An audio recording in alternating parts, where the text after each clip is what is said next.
صحیح بخاری حدیث 29۔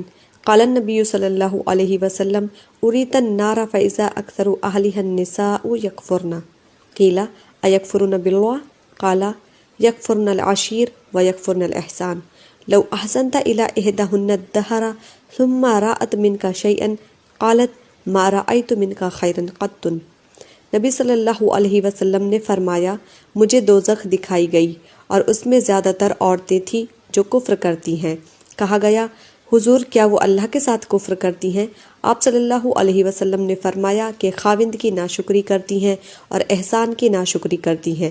اگر تم عمر بھر ان میں سے کسی کے ساتھ احسان کرتے رہو پھر تمہاری طرف سے کبھی کوئی ان کے خیال میں ناگواری کی بات ہو جائے تو وہ فوراً کہہ اٹھے گی کہ میں نے تمہاری طرف سے کبھی کوئی بھلائی دیکھی ہی نہیں۔